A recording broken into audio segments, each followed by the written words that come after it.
fansnya Pak Budi banyak ini. Face. Ada yang tanya ke saya, Pak, kalau nggak background technical boleh nggak ikut? Luar biasa ini. Ini saya sama Pak Budi connect juga di Facebook ini nih, baru ngeliat ini live-nya seperti ini ternyata. Mengerikan. Ada yang tanya ke saya, Pak, kalau nggak background technical boleh nggak ikut? Pasti boleh. Luar biasa ini. Ini saya sama Pak Budi connect juga di Facebook ini nih, baru ngeliat ini. Baru kelihatan wajah sesungguhnya Pak ya, jadi bukan bohongan gitu ya. Bukan akun palsu. Akun palsu. Udah siap dengan Def Leppard nih ya? Sudah, jreng tuh.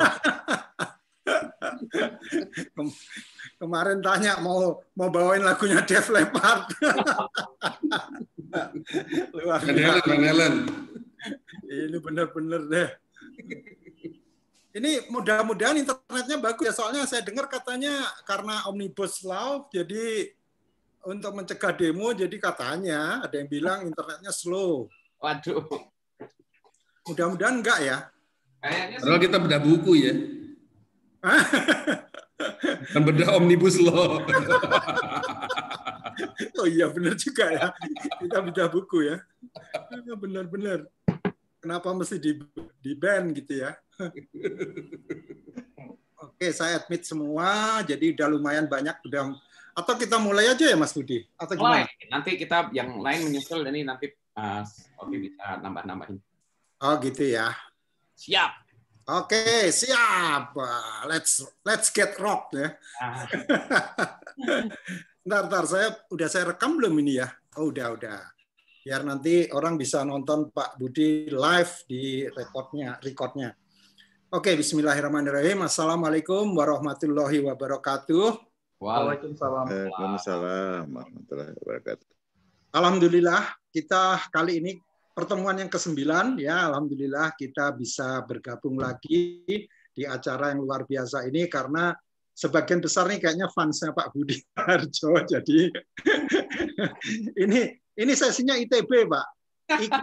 Iki Toti dan Budi. Toti dan Boeing. Toti dan Boeing.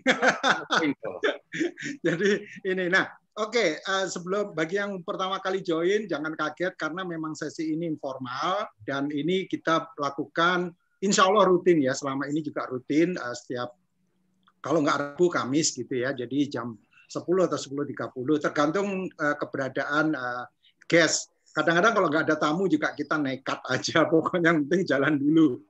Nah, kita sebetulnya sudah banyak sekali yang melakukan bedah buku, udah 8 buku, dan sekarang kita masuk ke blockchain revolution, dan mungkin next-nya kita perlu masukan dari teman-teman juga ya, kita mau yang mana gitu, apakah yang ada di list ini, atau yang ada teman-teman punya buku apa yang perlu dibahas. Nah, kali ini memang topiknya spesial banget. Mungkin teman-teman mikir, loh, biasanya kan kita membahas manajemen, leadership gitu ya, atau personal development atau change management, kok tahu-tahu ngomongin seolah-olah IT gitu ya.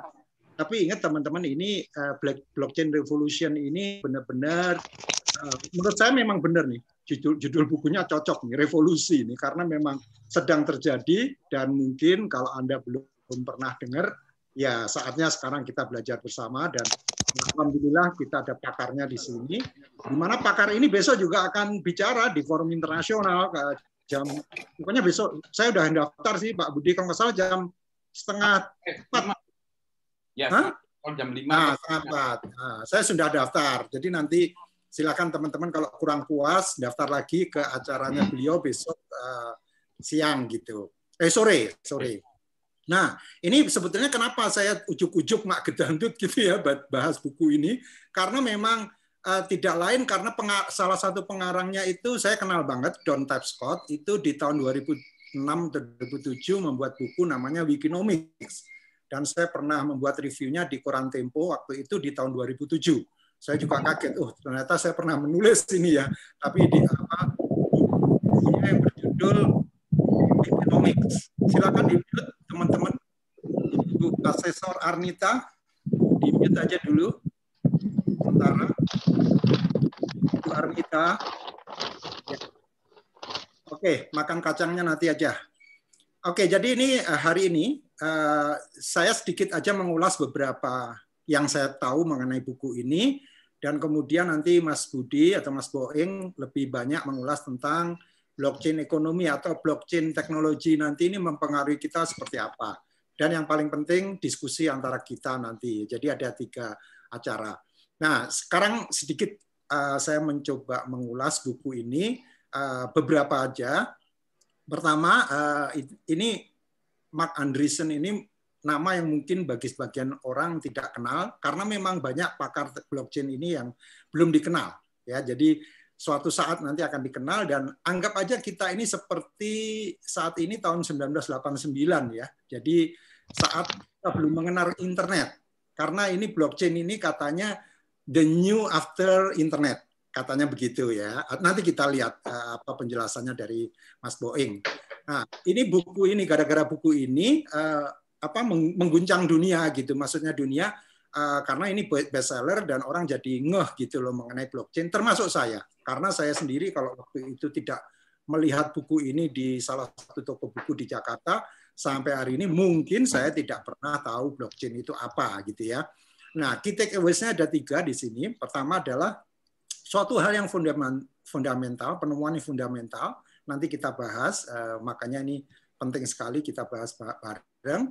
Kemudian yang kedua, ini revolusioner. Maksudnya gini, karena yang namanya blockchain ini katanya trust itu disimpan di dalam protokol gitu. Makanya disebutnya trust protocol. Dan ini bisa dikatakan Internet of Value, karena selama ini internet yang kita kenal itu adalah Internet of Information. Ya, jadi ini kita memasuki era yang baru. Dan namanya teknologi pasti akan menciptakan winners atau losers. Tergantung kita mau di mana. Tentunya kita maunya winners ya. Nah, ini sebetulnya judul buku yang lain sih. Life After Google. Google-nya kebalik ya. The Fall of Big Data and the Rise of the Blockchain Economy. Nah, saat ini kan kita menggembor-gemborkan big data semua, setiap hidung ngomongin big data gitu ya. Padahal kita lupa bahwa itu sistemnya centralized. Maksudnya kalau kita punya behavior di internet, itu yang diuntungkan adalah para pemilik itu. Jadi kayak Facebook, Instagram, mereka tahu behavior kita gitu. Jadi semua datanya ada di mereka.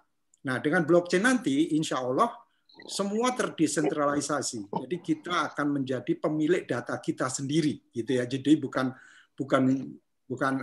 Facebook, bukan Instagram gitu, tapi kita yang memiliki, kita yang mengontrol data kita. Ya, nanti detailnya kita akan lihat. Nah, blockchain sendiri ini ada 3 hal yang perlu saya share di sini, adalah suatu hal yang sifatnya global, distributed, dan highly secure. Jadi ini security-nya tinggi sekali, karena untuk hacking Anda akan sulit sekali karena sistemnya terdesentralisasi, peer-to-peer.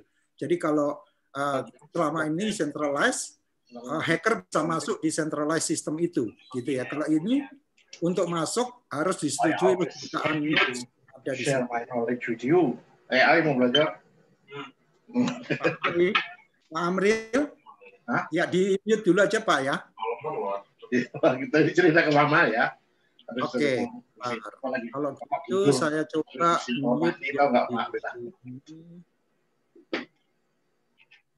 Oke, maaf. Oke, saya mute semua biar setelah itu nanti tolong dibuka masing-masing.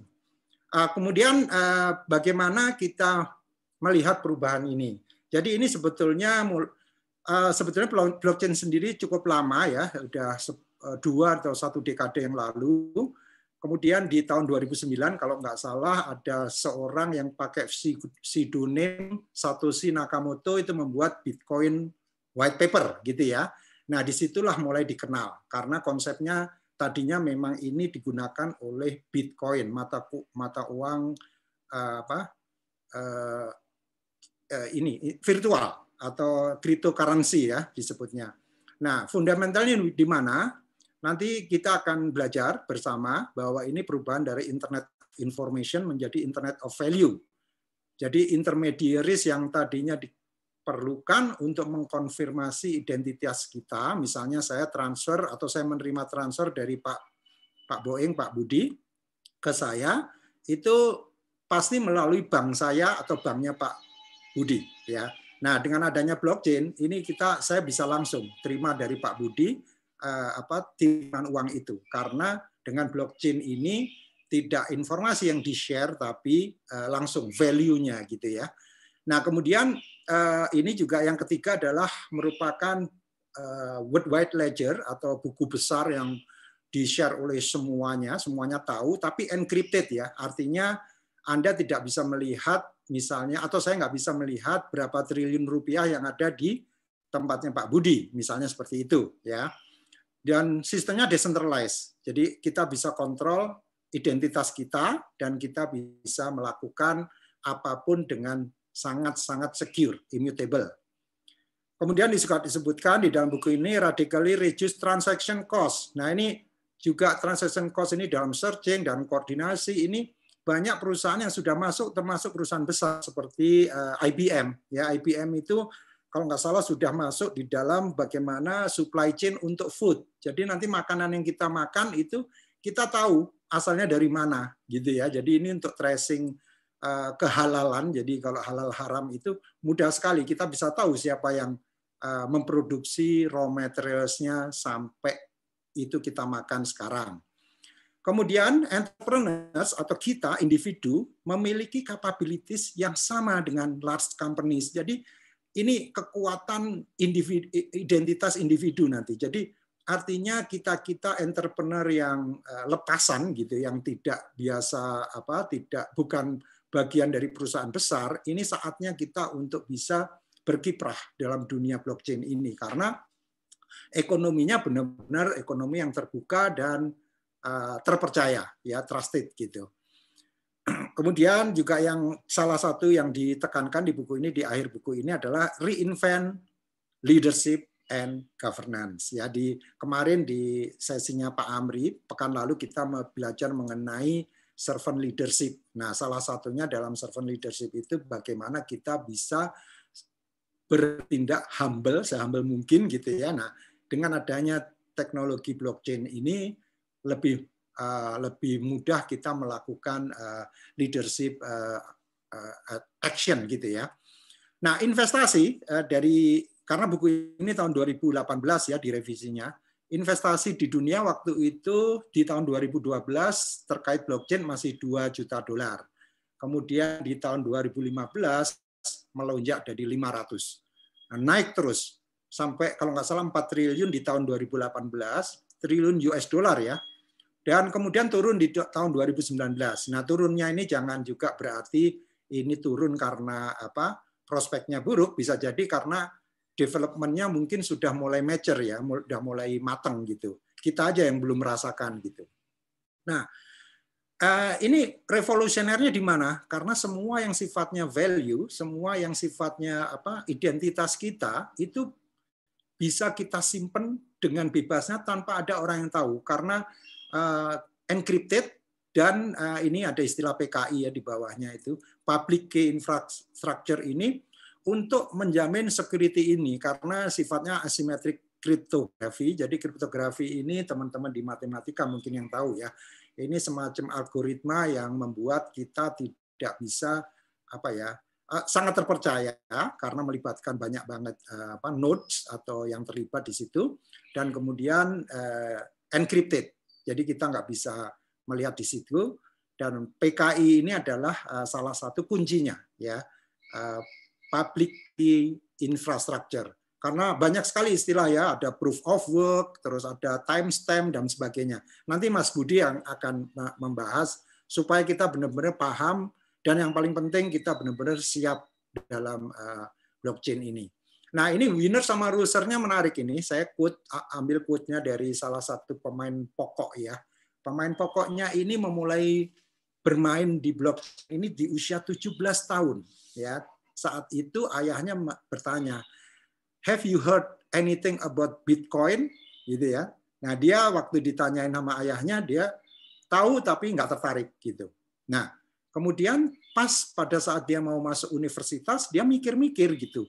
Wah, ini kayaknya Bitcoin dan terutama blockchain, teknologi yang membackup atau platform yang membackup Bitcoin ini luar biasa, dan dia melakukan semacam analisis gitu. Gua sebaiknya kuliah atau menerjuni ini ya gitu. Akhirnya dia memutuskan dia tidak kuliah ya. Dia daripada kuliah buang-buang waktu, dia mengembangkan Ethereum. Ethereum ini sebetulnya semacam Bitcoin tapi bukan itu, karena dia mengembangkan platform untuk aplikasi Bitcoin nanti bisa berkembang. Jadi maksudnya dia adalah platform developer ini namanya Vitalik Buterin ini. Jadi visinya luar biasa sekali, dan saya dengar 70% dari aplikasi yang distributed applications on blockchain itu di atas platformnya Ethereum. Jadi Ethereum ini bisa jadi seperti ini ya, Android gitulah kira-kira gitu. Jadi orang mengembangkan semua aplikasinya berbasis Android. Kalau Ethereum ini ya berbasis Ethereum tadi gitu ya. Saya nggak tahu namanya apa, tapi intinya memang dia Vitalik ini mengembangkan platform Ethereum itu tadi. Nah, kemudian dia bilang bahwa yang akan hilang bukan pekerjaannya si taksi driver itu, tapi justru Uber-nya yang out of job. Ya, jadi Grab, Gojek itu bisa bye-bye. Ya, tentu saja Grab sama Gojek sekarang pasti mereka juga sudah melirik ini sejauh mana blockchain bisa diaplikasikan di Indonesia. Tapi yang jelas ini menarik sekali karena nanti kita secara individu ya taksi driver itu bisa langsung melakukan bisnis dengan customer kita. Jadi kita nggak tergantung lagi pada platform. Platformnya lebih luas lagi gitu. Jadi bukan sekedar platform yang disediakan Gojek atau Grab itu. Nah, kemudian potensinya luar biasa ini blockchain ini. Jadi dia akan menghubungkan 5 miliar orang di dunia ini dan merubah cara berhubungan antara satu dengan yang lain. Dan yang saya tekankan di sini adalah global prosperity ya. Karena gini, selama ini mungkin kita sadar atau tidak sadar bahwa kita ini seperti... Halo. Sridian, tolong di-mute. Oke, sorry, ini saya mesti mute lagi ya, mute all lagi ya, sebentar. Ini yang baru masuk jadi belum ke-mute, jadi akhirnya menimbulkan kegaduhan. Oke. Kemudian yang mana yang akan, siapa yang akan lead revolution-nya ya. Jadi tadi global prosperity tadi sampai di situ ya, artinya kita nanti adalah pemain-pemain. Jadi tidak lagi pemain itu Facebook atau YouTube gitu. Jadi kita sendiri bisa jadi pemain gitu ya. Jadi kita bisa langsung bermain di dalam blockchain ini. Nah, intinya apa? Karena ini melihat bahwa potensi besar blockchain ini sebetulnya humankind ini bisa melakukan transaksi, bisa melakukan apapun itu karena adanya common standard, jadi adanya standar-standar yang bisa diterima secara umum. Jadi di salah satu halaman di buku ini disebutkan bahwa ya sorry ya yang menjadi lawyer, bye-bye lawyers. Jadi nantinya yang namanya hukum segala macam, bahkan omnibus law segala macam itu yang katanya 1000 halaman bisa masuk di dalam ini aturan ini, sehingga anyone yang breach the rule atau the law itu akan ketahuan ya, dan akan ada track record-nya, identitinya kelihatan. Ya, jadi ini luar biasa sekali. Dan yang terakhir yang saya ingin tekankan adalah mengenai potensi untuk meraih unbanked people. Dan di Indonesia ini ada 90 juta orang yang tidak memiliki bank account. Jadi potensinya di Indonesia aja kita bisa meraih orang-orang yang unbanked tadi, ya 90 juta. Ya, dan blockchain bisa melakukan itu.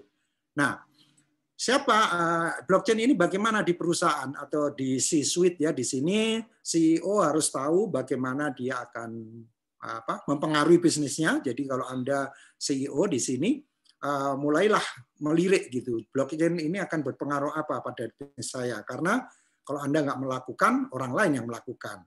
Terus CIO atau Chief Information Officer, mereka harus bisa validate bahwa yang dilakukan dengan aplikasi blockchain ini adalah suatu quantum leap, nggak hanya sekedar perubahan proses, tapi perusahaan yang fundamental, ya, karena memang konon kabarnya masih mahal, gitu ya.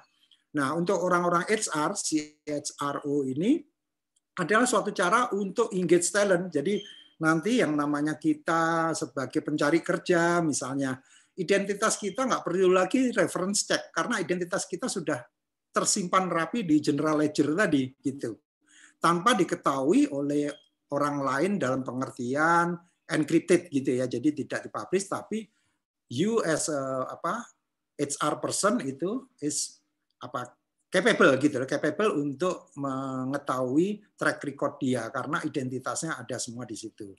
Untuk Chief Marketing Officer, a better way to engage customer, karena customer lebih mudah berinteraksi dengan mereka. Nah, di bawah itu saya sengaja cut and paste, ada sebuah artikel yang menarik sekali. Anda bayangkan ya bahwa Anda adalah petani singkong, ya, petani singkong di Zambia. Bayangkan ya, mungkin Anda udah negaranya Zambia tanpa ada maksud meremehkan Zambia ya, tapi paling tidak kayaknya less developed dibanding Indonesia, gitu ya. Udah gitu masih ada perusahaan yang namanya BankQ itu mau memberikan platform untuk petani-petani itu dengan blockchain ini, ya. Dan ini luar biasa sekali. Menurut saya ini ada di situs di mana ada judulnya ini nih, banking is the only beginning, is only the beginning. 58 big industries blockchain can transform. Ini banyak banget ya, banking, messaging application, yang dengar Telegram juga lagi reinvent dengan blockchain. Kemudian hedge funds, voting. Jadi nanti bisa aja demokrasi ini votingnya melalui blockchain jauh lebih simple dan lebih transparan dan trustworthy, bisa dijamin ininya. Jadi kecurangan segala macam bisa dihilangkan. Ride sharing, ya. Jadi ini yang tadi Uber, internet advertising, banyak banget, 58 industri. Ya, jadi artinya begini, teman-teman, kembali kepada ini, kita punya diskusi di sini, bahwa memang blockchain ini sesuatu yang kelihatannya masih, bagi kita sebagian besar masih baru, gitu, tapi sebetulnya sudah kemana-mana, gitu ya. Dan ini saya ambil quote-nya Steve Jobs ya, innovation distinguishes between a leader and a follower. Jadi bagaimana kita bisa melakukan suatu leadership kalau kita nggak pernah melakukan inovasi, gitu. Jadi ini mungkin saatnya bagi kita. Apalagi sekarang kita nggak usah mikirin bikin PT, bikin CV, gitu ya. Mungkin bahkan nanti jangan-jangan gitu fungsi notaris juga saya nggak tahu ya, walau alam ya. Yang jelas katanya central bank itu nggak diperlukan, bahkan bank itu juga nggak diperlukan, gitu. Nah, nanti Mas Boing yang bisa menjawab. Nah, ini udah beberapa quote yang saya ambil dari beberapa ahli ya. Jadi saya posting di Instagram saya. Intinya mengingatkan bahwa blockchain ini sudah saatnya kita rangkul ya. Jadi jangan sampai kita telat. Nah, ini yang dari Harvard Business Review juga The Business Blockchain ini juga menarik karena identitas kita nanti akan kita miliki sendiri. Jadi kita bisa mengontrol diri kita sendiri, dan apapun konteksnya, kemungkinan kuat blockchain mempengaruhi bisnis Anda. Pertanyaannya adalah kapan? Jadi ini ada di Harvard Business Review. Kemudian ini kalau ini dari CEO Nasdaq, peluang terbesar yang kita harapkan di dekade ini adalah blockchain itu sendiri. Nah, sekarang saya serahkan kepada yang ganteng ini, yang namanya Mas Budi Raharjo ini. Beliau ini saya nggak perlu kenalkan macam-macam karena sudah semuanya pada kenal, seorang teknopreneur, tidak hanya sekedar dosen ya di ITB, tapi juga sudah kemana-mana dan banyak sekali memberikan advice kepada startup ya. Jadi mungkin Mas Budi nanti bisa mengelaborasi lebih detail mengenai blockchain ini, termasuk siapkan pertanyaan Anda supaya kita bisa berdiskusi. Bagaimana Mas Budi? Apakah sudah siap untuk melakukan sharing atau perlu share screen, Mas? Saya perlu share screen, Mas. Oke, sip. Ya. Coba dicek dulu, Mas. Saya cek dulu share screen-nya. Share screen, minta izin share screen. Kelihatannya boleh. Nah, ini dia sudah ada. Sip. Mantap. Oke. Baik. Bismillahirrahmanirrahim. Selamat pagi. Assalamualaikum warahmatullahi wabarakatuh. Waalaikumsalam warahmatullahi wabarakatuh. Terima kasih Mas Gatot, Mas Toti. Nah, saya tertarik dengan topik ini gitu ya, karena menarik ini bahannya, dan betul ini adalah sebuah revolusi. Tapi revolusi kok orang banyak yang nggak ngerti gitu ya, nggak diem-diem gitu ya. Nah, saya akan cerita sebetulnya blockchain itu bukan magic, bukan sihir, sesuatu yang mudah dipahami. Jadi nanti akan saya ceritakan teknikalnya ya, tapi ini itu apa ya. Nah, cerita dulu tentang saya dulu. Mungkin saya perkenalkan diri, kalau Mas, ini karena channelnya Mas Toti, jadi semua udah tahu gitu ya. Nah, saya perkenalkan diri singkat dulu. Saya sebetulnya bidang keahlian saya itu IC design, VLSI, mendesain chip. Bukan potato chip, tapi prosesor ya, AMD, Nvidia gitu. Jadi VLSI bidang keahlian saya. Nah, kemudian saya sekolah di Kanada hampir 11 tahun, pulang ke Indonesia, balik menjadi dosen ITB kembali.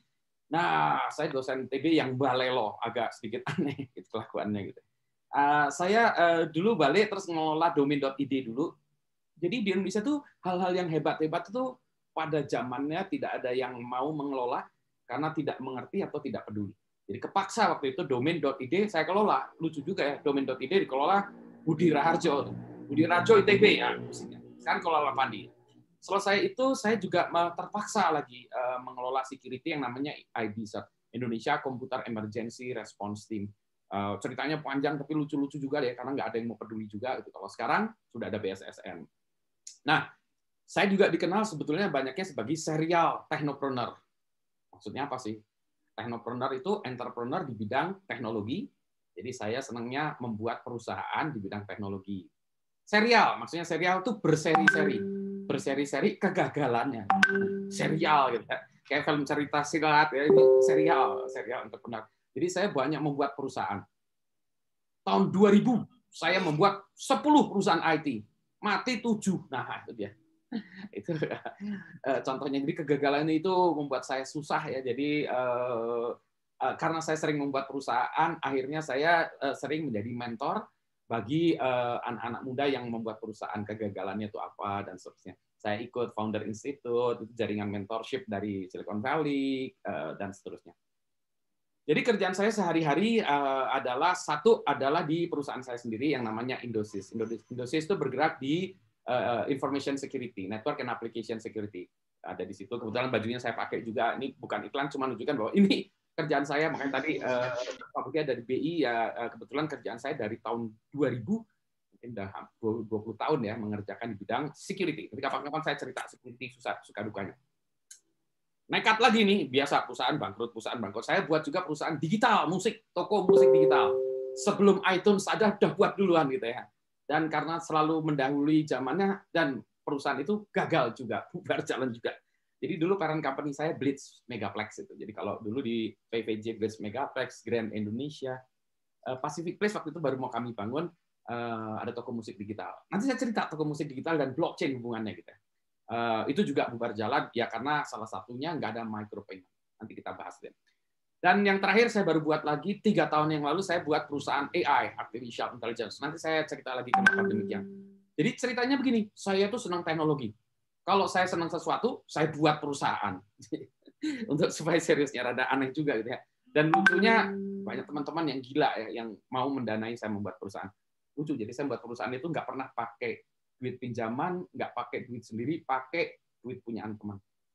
Menarik ya, nanti kapan-kapan bisa dengan Mas Toti lagi ya. Baik, nah sekarang cerita blockchain. Kenapa blockchain itu penting?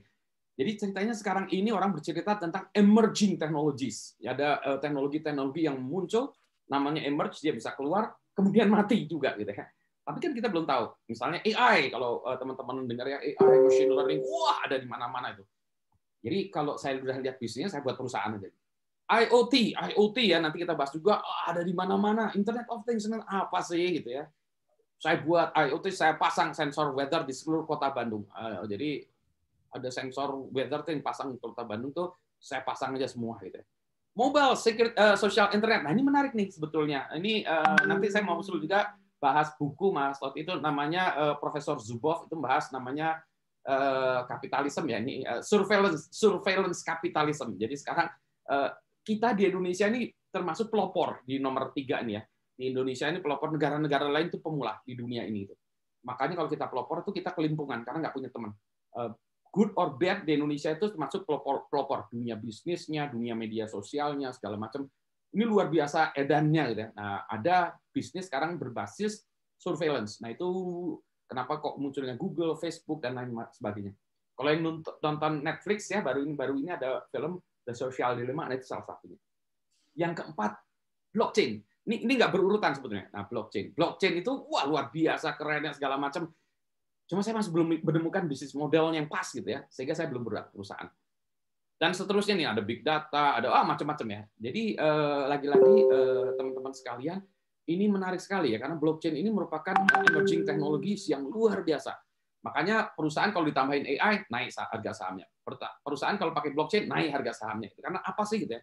Tapi kebanyakan orang tuh hype pengen ya ngetop-ngetopnya aja. Tapi sebetulnya apa sih ya inti dari si blockchain itu sendiri?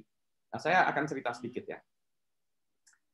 Tentu saja teman-teman sudah pernah dengar ya Bitcoin, cryptocurrency gitu ya. Ya, yang ini Bitcoin itu yang mempopulerkan blockchain. Tapi blockchain itu bukan Bitcoin. Ya. Bitcoin itu salah satu aplikasi contoh dari blockchain. Jadi teknologinya itu namanya blockchain. Blockchainnya keren banget. Bitcoinnya saya nggak suka.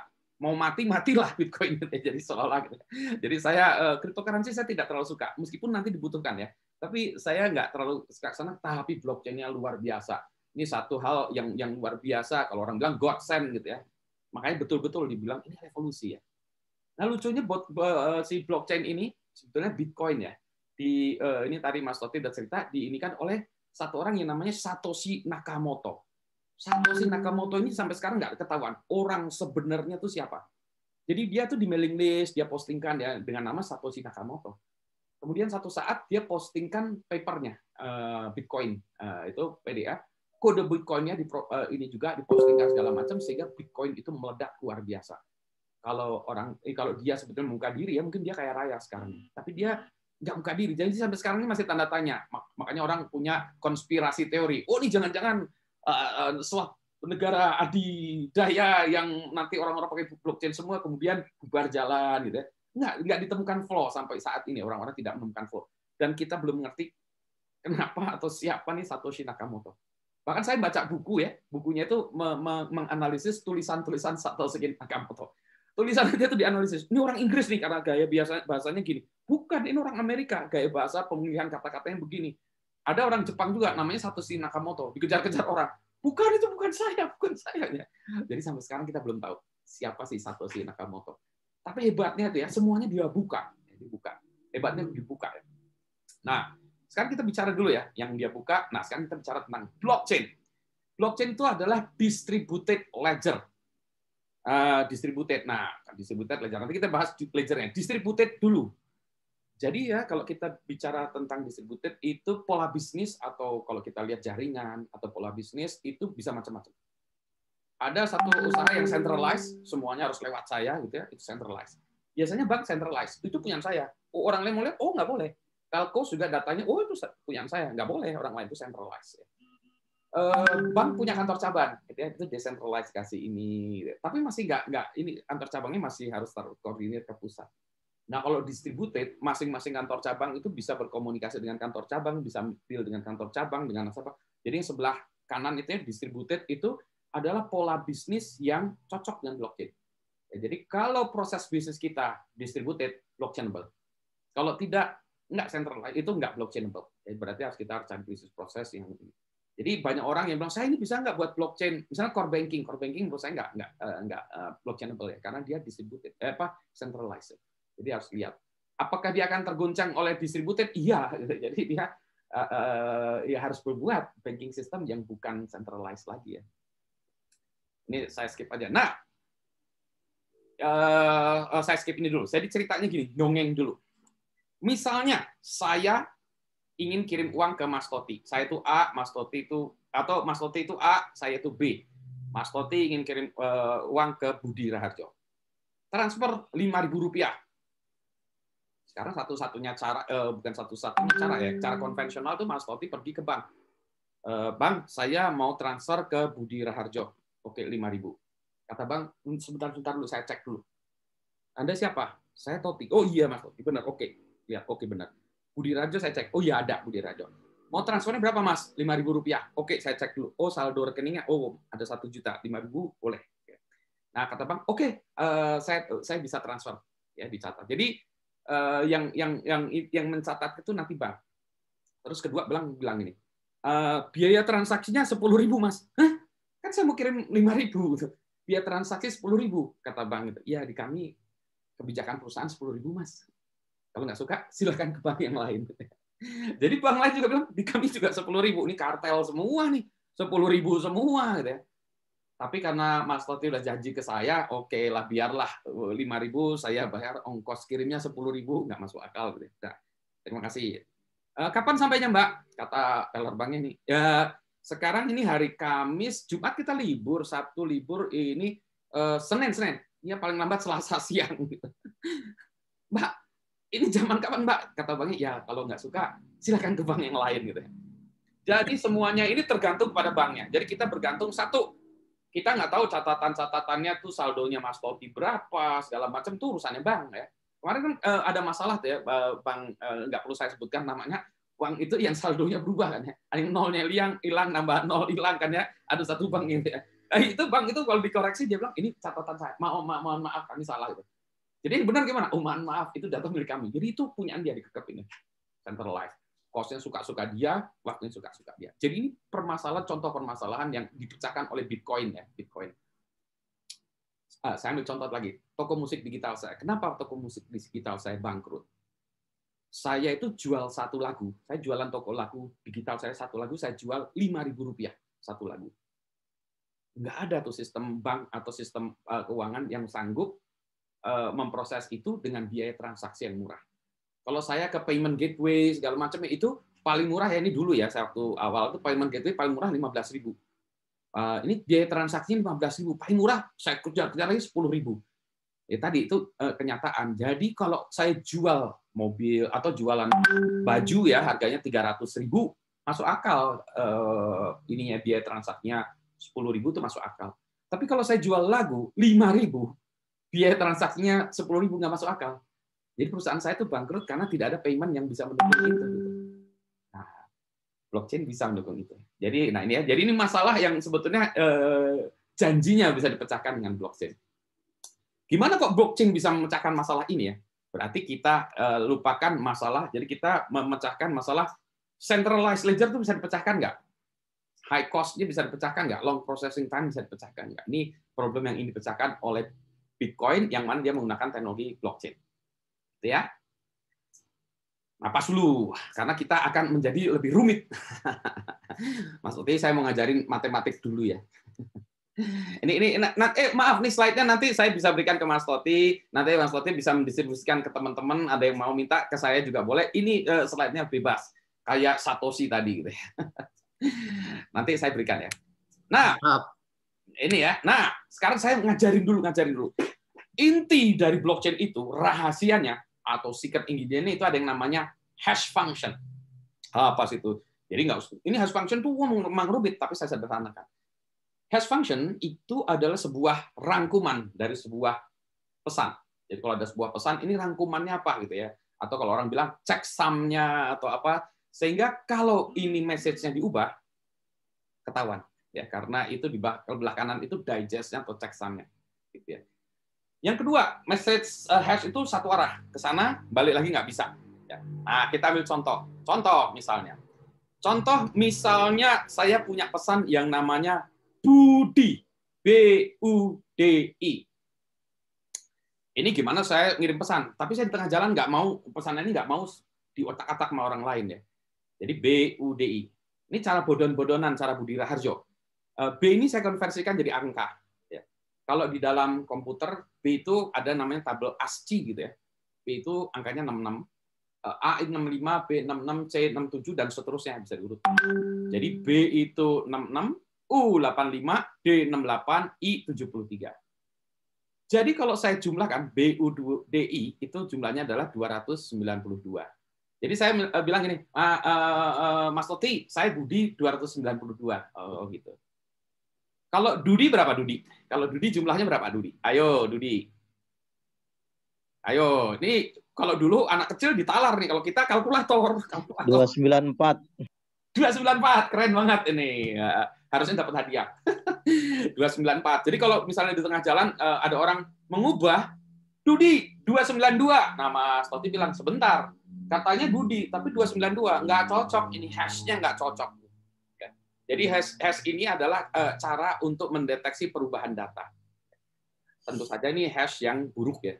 Kenapa? Karena Budi sama hidup sama ya. Harusnya nggak ya, Budi sama hidup sama kan jumlahnya sama ya. Tapi nanti kita cari hash function yang keren.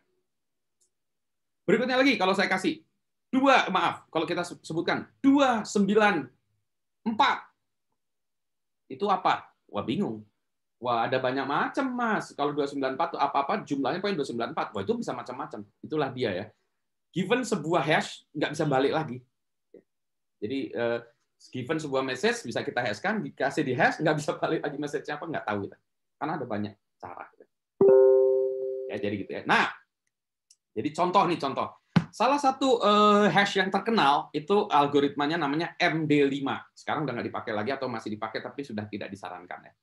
Yang pada prinsipnya dia itu mau tadi ya menjumlah bagi kiri kanan segala macam gitu dia jumlahkan tadi ya sehingga yang namanya message misalnya ini message-nya ini Ani 123 spasi ngirim uang ke Budi 789 15.000. Kalau dihashkan dengan MD5 itu hasilnya kayak gini. 34D58 ya pokoknya kayak gitulah ya.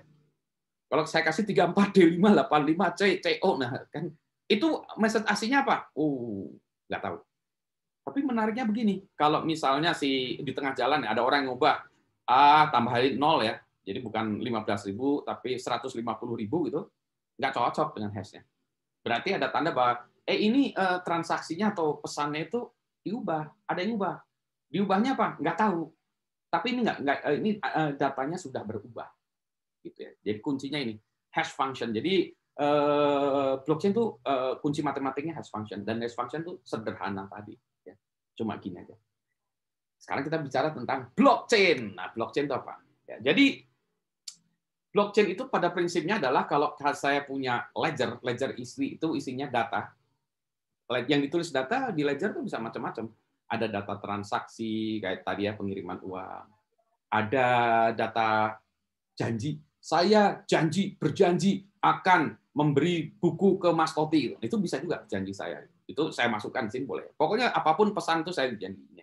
Saya janji kalau saya bilang nanti bisa bilang gini.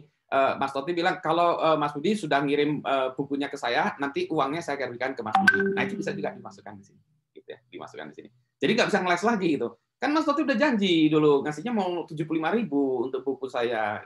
Ini ada di sininya. Enggak, saya cuma 7.500 kok. Nggak bisa. Hash-nya tuh bisa dilihat gitu. Jadi satu blok awalnya itu kayak gini. Ya, jadi ada transaksi yang mana kita hash-kan jadi. Nah kalau si Bitcoin itu setiap 10 menit. Setiap 10 menit transaksi apapun dikumpulkan, dihashkan. Ya. Jadi misalnya 10 menit kedua, ya 10 menit kedua ini ada lagi Ani ngirim lagi, ada chat ngirim ke ini, ada Budi ngirim ke Dedi segala macam ya. Mungkin 10 menit kedua sama dia dihashkan. Ya. Tapi menariknya bukan begitu. Ya. Tadi ini kan blok sebelumnya, ini ada Ani segala macam, hashnya ada ini ya. Nah hash yang ini dimasukkan juga ke blok berikutnya ditaruh di atas.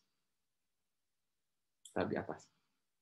Ya, ini dan transaksi dihashkan bersama-sama. Jadi ini yang atas ini dan di bawahnya ini dihashkan bersama-sama. Blok ketiga, lagi-lagi ya, hash yang di bawah ini dibawakan ke next block, ditaruh di atasnya. Ada transaksi lagi taruh gitu. Nah, jadi inilah yang disebut blockchain karena ini berchain hash-nya ini. Nah, itulah yang disebutkan bahwa kalau saya mengubah data di sini nggak bisa itu. Karena ke depan ke belakang itu acak-adut semua. Jadi sebetulnya yang disebut blockchain itu immutable itu bukannya nggak bisa diubah. Bisa diubah, tapi ketahuan. nggak mungkin nggak ketahuan. Ya. Jadi kalau saya mau mengubah data, integritinya tuh otomatis terjamin karena gini, blockchain. Jadi ini adalah blok, ini adalah chain. Dan ini terus gitu ya. Setiap 10 menit catat lagi, setiap menit catat lagi, 10 menit catat lagi. Jadi kalau saya udah blok yang ke 7.523, mau saya ubah, nggak bisa tuh. Karena ke belakangnya berantakan, ini berantakan. Yang kedua, ini datanya ini disebarkan ke setiap orang. Ya, jadi semua orang itu punya blockchain ini. Mas Toti punya, semua teman-teman di sini punya semua. Jadi kalau misalnya saya hebat banget ya, bisa berhasil mengubah, saya hanya sendirian, yang lain bilang nggak bisa. Data kamu tuh beda sendiri. Data yang lainnya nggak kayak gitu. Ya, jadi, nah itu dia distributed. Jadi ini lagi ya. Jadi ini adalah, jadi blockchain itu cuma ini aja, nggak ada hebat-hebatnya. Jadi teknologi ya cuma ini aja. Nah, cuma menariknya lagi ya. Nah, menariknya lagi tuh gini. Wah, kalau nggak ini nggak menarik. Orang-orang bilang, nah ini cerdasnya si Satoshi itu dia gini. Wah, ini kalau ini nggak menarik. Kan ini ada yang mencatatkan ini ya, ledgernya ada mencatatkan ini. Gimana kalau mencatatannya kita perebutkan, diperebutkan. Jadi ada misalnya ada blok nih ya, kayak gini. Bloknya itu kayak gini, transaksi-transaksi, dan blok sebelumnya kayak gini. Oke, kita perebutkan. Semua orang menghitung hash-nya, tapi ada tapinya. Tapi hash-nya kita cari yang depannya ini ada nolnya. Nolnya harus 5 biji nolnya. Nah, berarti gimana caranya? Ya gini aja, kamu merandom menambahkan sebuah angka atau apapun di bawah ini ya. Yang mana kalau ini hiaskan semua, nolnya ada 5. Nah, yang itu ya disebutnya nonce itu tadi ya. Nah, itu yang diperebutkan oleh para miners. Jadi orang-orang coba, misalnya kalau saya tambahin di sini angka 1, saya hiaskan, oh bukan 0 depannya. 2, bukan. 735 bukan, 983 bukan. Jadi dia ini coba-coba terus jutaan kali, triliunan kali coba-coba sampai akhirnya di sini nemuin ada nolnya 5. Nah, misalnya Mas Totin bilang, "Saya duluan Mas Wayne, nolnya ada 5. Saya duluan.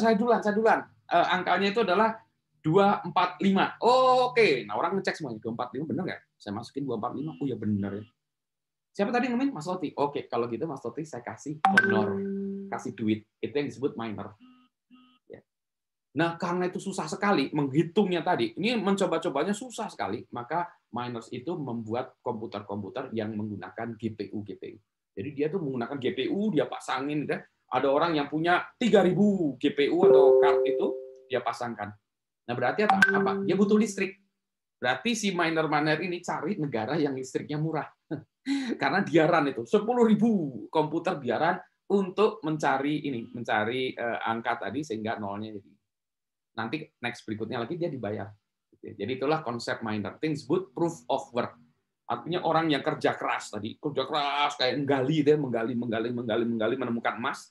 Kalau ini menggali angka sehingga hash function-nya sesuai dengan angka itu, maka dia mendapat duit, ya, mendapat uang. Itulah yang disebut miner. Makanya kalau orang sekarang seringnya itu ada orang meng-attack atau menghack komputer orang lain, dimasukin program miner. Jadi misalnya saya masukin komputernya Mas Toti, ya saya kasih malware, dia ngitung ikut bagian dari komputer saya karena ya lumayan nebeng 1 di situ, nebeng 1 di sana, nebeng 1 di mana ya. Karena saya menggunakan listriknya Mas Toti. Komputer powernya itu jadi ya. Jadi blockchain. Oke ya. Nah, sekarang kita bicara. Jadi teknologinya cuma itu blockchain. Tapi balik lagi. Nah, sekarang opportunity-nya apa ya? Berarti kita cari proses-proses yang tidak membutuhkan centralized ledger. Satu.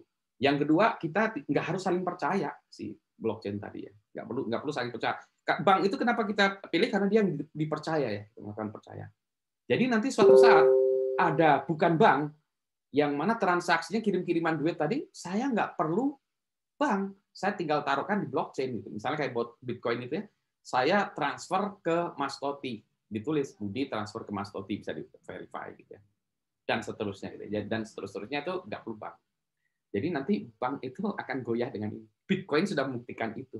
Tapi Bitcoin ini udah kemahalan ya. Nanti kita bicara kalau ada pertanyaan nanti ICO segala macam, kenapa orang buat koin-koin yang mana itu sebenarnya banyak omong kosong ya, dan cari uang penipuan. Banyak sekali penipuan Bitcoin, apa cryptocurrency. Itu ya satu hal. Dua, misalnya saya sekarang kalau kita transaksi e-commerce ya, e-commerce kan kita pakai Tokopedia, Shopee segala macam ya. berarti kita bergantung kepada Tokopedia atau Shopee. Nanti nggak perlu lagi. Yang jualan sama yang beli itu langsung peer-to-peer. Saya beli ini, segala macam, masukin aja ke blockchain. Ya, selesai. Jadi nanti akan ada revolusi lagi e-commerce, bukan, jadi tadi bank ya, ancak-adut itu akan diacak-adut oleh cryptocurrency. Commerce akan ada perusahaan-perusahaan, nggak ada perusahaan malah ya, blockchain yang akan mereplace Tokopedia segala macam. Tadi yang disebutkan Uber ya, Gojek segala macam kan kita bergantung pada Gojek. Sekarang nggak perlu, saya tinggal postingan saya mau ke mana gitu. Nanti ada orang ojek yang bilang, oke, saya jemput ke situ. Ya udah, nanti kalau kamu sudah mengantarkan saya bayar 20.000. Gitu. Taruh aja di blockchain itu. Udah. Jadi langsung peer to peer antara saya dengan tukang ojek. Nggak perlu ikutan Gojek lagi. Gojeknya itu digantikan oleh si blockchain lagi tadi. Blockchainnya punya siapa? Nggak punya siapa-siapa. Punyaan semua, punyaan saya, punyaan tukang ojek segala macam, nggak ada pemiliknya.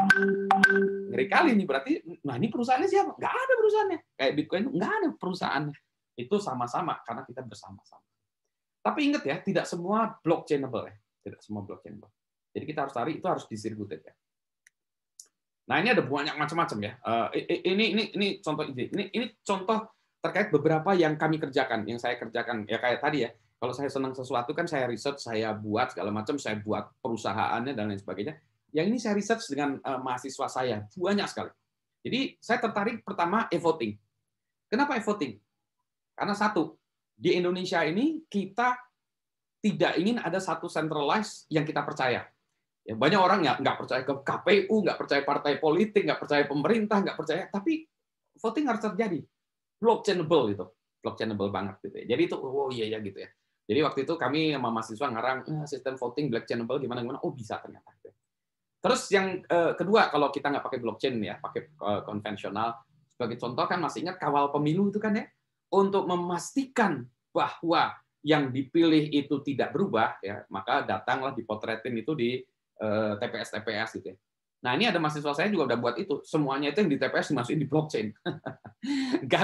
Maksudnya nggak bisa diubah. Jadi kalau misalnya di sini TPS ini partai 1 dapat 25, partai 2 dapat 27, partai 3 dapat 3 gitu ya.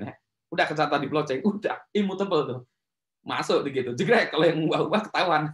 Itu akan ada terus gitu ya. Siapa yang nyatetin? Nah, bisa jadi misalnya 5 orang yang motretin dia masukin data ke situ. Masukin data ke blockchain. Ya. Jadi itu bisa dicatatkan lewat blockchain gitu. Jadi voting ini ya blockchain based ini memang ngeri kali sebetulnya, dia bisa mengubah sistem demokrasi karena kita tidak punya trust yang kepada satu centralized corporate ledger organisasi entity gitu ya. Jadi ini keroyokan rame-rame. Si Don Tapscott juga begitu, dia bilang demokrasi itu adalah salah satu dunia aspek yang bisa dikejar oleh blockchain ya. Ini salah satu perubahan dunia yang bisa bilang. Government applications. Jadi tempat saya tuh mahasiswa ada yang membuat tesisnya tentang pemantauan dana BOS. Kan ya sekolah-sekolah tuh dapat dana BOS segala macam ya dari pemerintah.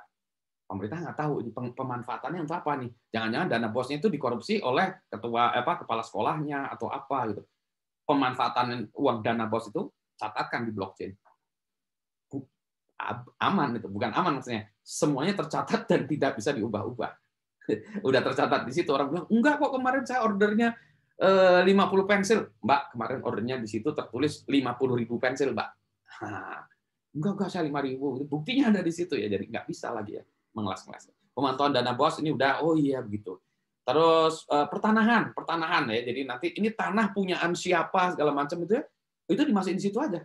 Ya, jadi nanti kalau ada orang mau beli tanah, nggak bisa bilang lagi tanah saya sampai dari sudut sini sampai sudut sini. Itu datanya semua ada di blockchain ya, datanya semua ditaruh di sana. Klaim asuransi nih, waktu itu juga ternyata ada banyak kenakalan nih, klaim asuransi kesehatan, entah dari orangnya, entah dari rumah sakitnya, klaim asuransi ke pemerintah, gitu, segala macam ya. Ini klaim asuransi ini bisa, jadi kalau misalnya saya ke dokter, saya bayar 500.000 gitu ya, terus sama rumah sakitnya, oh ini Pak Budi ini kasih aja jadi 500.000, jadi 1.500.000 gitu ya, oh nggak bisa. Karena pas itu saya yang mencatatkan 500.000 gitu ya. Jadi rumah sakit nggak bisa nambahin 1 juta, nggak bisa. Jadi dia bisa mencatat. Dan banyak lagi government applications yang bisa mengambil manfaat dari blockchain. Sekarang baru ada mahasiswa saya S1 beres coffee tracking. Tadi Mas Toti cerita tentang halal segala macamnya. Kalau di coffee, kita pengen tahu kopi itu supaya bisa dinikmati petani juga ya, petani di mana. Ini kita tracking kopinya, mulai dari ya petaninya, siapa yang memetik, siapa yang nyangrai, siapa yang ini sampai. Jadi nanti ini udah ada ya beberapa ada beberapa perusahaan yang mulai melakukan ini. Ini kami menunjukkan ini sesuai bisa deh. Jadi kalau saya menikmati sebuah kopi, itu saya tahu kopinya dari mana, mempekerjakan anak-anak atau tidak gitu ya, itu ada. Ya, bisa. Jadi menikmati sebuah kopi adalah sebuah perjalanan. Wah, ada cerita gitu. Terus foto sharing. Nah, kalau sekarang kan ada orang susah tuh, fotonya dipakai orang lain di mana. Nah, ini juga bisa. Saya motret gitu ya, saya masukkan blockchain. Nanti ada orang bilang, oke, Mas Budi saya pakai ya fotonya, saya bayar 1.000 perak ya. Oke, foto diambil bayar 1.000 perak, masukin situ. Gitu ya. Jadi saya sebagai pengguna, saya langsung bayar ke orang yang bersangkutan.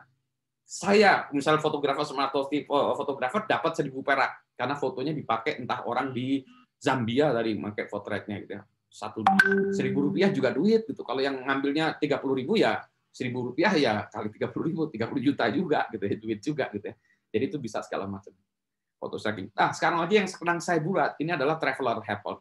Jadi kalau saya pergi traveling itu kadang-kadang saya susah juga nih mau itu memori saya habis, internetnya nggak ada segala macam. Jadi saya mau minta tolong orang, tolong dong saya potretin di Instagram saya. Nah, ini QR code saya. Jadi yang motretin saya itu nanti dapat honor motretin. Tolong diuploadin ya, saya nggak punya internet aksesnya, dia nguploadin ke account saya, dia dapat honor juga. Tempat yang coffee shop yang itu dia Instagramable, dia dapat duit juga. Jadi misalnya saya ngasih duitnya 1.000 perak, yang motret dapat 200, ini dapat 100 dan seterusnya. Musik, nah ini musik. Di Don Tascott juga cerita itu musik ini industri yang luar biasa ini ya kalau cerita ke dalamnya saya toko musik digital tuh nanti ceritanya panjang tuh tapi salah satunya musik itu banyak ini oleh preman-preman kalau saya boleh kasarnya preman-preman yang menguasai industri musik jadi artis-artis itu nggak dapat berapa dari ini banyak teman saya artis yang mati kere ya saya nggak tega tuh kenapa kok bisa karena industri musiknya tuh jahat terhadap artis-artisnya nah dengan blockchain seorang artis dia bisa publish satu karya langsung dipakai orang langsung berdua peer to peer yang akan kena apa ya itu tadi ya label publisher segala macam akan kena itu dia pusing tuh karena orang langsung bisa bertransaksi gitu ya nah ini bingung ya jadi nah ini musik kami waktu itu buat namanya lifetime of a song jadi ketika sebuah lagu di create itu menjadi sebuah kayak entity makhluk gitu ya atau kehidupan itu sehingga dia punya itu dimainkan oleh siapa di cover oleh siapa dimainkan oleh siapa. Jadi lagu ini terdeteksi tuh. Dimainkan 7 kali di kafe sana dan lain sebagainya. Terus ada teman-teman di ini Backcraft buat namanya Portamento ya di Indonesia ini lagi ada itu blockchain dengan musik. Kalau di ini Don Tascott cerita tentang Imogen Heap ya yang salah satu pelopornya. Nah, yang saya masih cari itu sebenarnya Pico Payment ya pembelian lagu musik digital. Nah, kalau teman-teman saya nggak nulis di sini karena nanti takutnya promosi disebutnya. Saya buat lagi toko musik digital saya yang keempat namanya Insan Music. insanmusic.id. Sekarang karena tadi ya saya bayar duitnya tuh nggak bisa tuh. Saya kalau bayar pakai itu ya payment gateway-nya mahal. Lagu 5.000, payment gateway-nya 15.000 nggak masuk akal. Akhirnya kami bekerja sama sekarang ada bukan digital payment ya, tapi namanya asset tracking yang namanya itu idrp.io. Jadi kalau beli lagu ke saya bisa lewat idrp.io. Ini blockchain. Ya, jadi blockchain. Jadi kedepannya itu nanti yang create lagu saya idrp dan bahkan penulis lagunya itu langsung otomatis dibagi-bagi tadi ya. Duitnya langsung nyebar. Nggak masuk dulu ke label dulu, nggak masuk ke publisher dulu, nggak masuk ke apa, sampai langsung dibagi. Dan karena cost-nya kecil, ya karena tadi langsung dibagi itu, computing power-nya secara rame-rame, maka bayar 5.000 perak dibagi-bagi pun bisa. Gitu. Hanya belum ada yang eksekusi, kecuali IDRP. Ya. Nah, kemarin tentang pendataan data handphone IMEI ini ada mahasiswa saya yang belum selesai tesisnya. Jadi IMEI kita itu ini bajakan selundupan atau benar itu IMEI didaftar. Jadi nanti polisi bisa masukin daftar itu handphone kita kecurian kita bisa masukin daftar. Ini handphone saya kecurian IMEI-nya. Jadi kalau nanti ada orang yang mau beli handphone dia ngecek dulu. Cek IMEI-nya. Oh iya ya IMEI-nya udah ada ini pencurian. Ada jadi pelaporan IMEI. Ada lagi fraud information. Jadi banyak sekali inisiatif yang sudah saya lakukan penelitian terkait dengan blockchain. Belum jadi duit aja ya, tapi ini udah banyak. Jadi saya melihat, wah luar biasa ini bisa diacak adutnya. Jadi saya banyak ini ya. Nanti Don Tascott tuh cerita tentang banyak lagi industri-industri ya. Tadi itu bisa di outsource ya. CEO-nya bisa di outsource tuh. Saya nggak butuh CEO. Selama tasknya ini saya kasih, tasknya ini, tolong kerjain ya, kasih duit, kasih honor. Tolong buat marketing ke 5.000 customer ya. Itu mau chief marketing officer atau anak kemarin sore selama dia berhasil melakukannya, ya dieksekusi di situ ya. Oh, luar biasa banget ya. Hambatan teman-teman saya skip aja. Baca bukunya Don't Touch Scott. Ini ada teasernya. Tapi banyak ya. Jadi ada yang komplain, technology is not ready for prime time. Segala macam. Ya memang sih. Jadi kelemahan blockchain itu sebetulnya computing power-nya masih tinggi ya. Yang nomor 2 ini. Sehingga speed of transaction itu masih rendah. Kayak kemarin-kemarin itu yang saya coba-coba itu ya dengan expand. Kita itu cuma bisa mungkin 15 sampai 20 transaction per second. Kecil itu.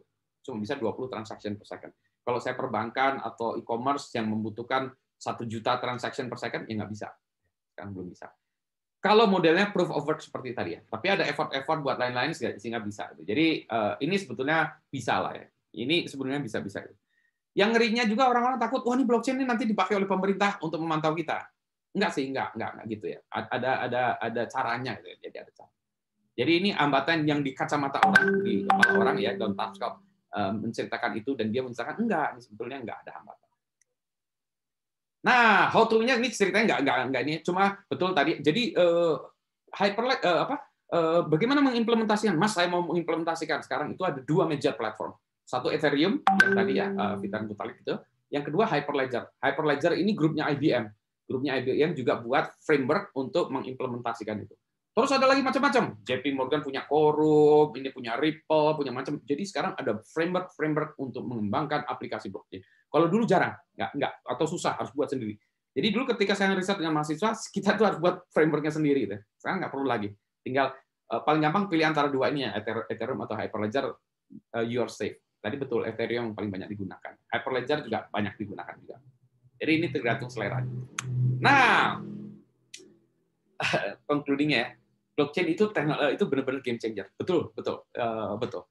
Sekarang kita yang belum menemukan tuh killer applications-nya yang membuat blockchain ini diadopsi. Selain Bitcoin ya, Bitcoin itu kan cryptocurrency, tapi ada dunia lain yang kita harus cari. Demikian Mas Toti presentasi saya. Terima kasih, saya kembalikan ke Mas Toti. Diskusinya bisa. Luar biasa. Terima kasih Mas Boeng. Ini Mas Budi Raharjo ini luar biasa. Dan sungguh saya senang sekali ternyata sudah diaplikasikan, dan artinya gini, Mas Budi sudah menggunakan, dan tadi saya catat ada IDRP.io, ternyata itu bisa membuat payment gateway mati ya Mas ya. Artinya ya. Saya kalau baca buku ini aja udah melihat bahwa potensinya dahsyat sekali, walaupun secara teknis nih Mas Boeng jauh lebih menguasai dan sebagai pemain gitu ya. Nah, saya silakan aja teman-teman untuk berdiskusi. Siapa yang mau ini di-unmute dulu. Silakan tanya langsung ke ahlinya di sini, karena beliau adalah praktisi langsung ya, daripada nanti kalau saya ini malah susah ininya. Silakan.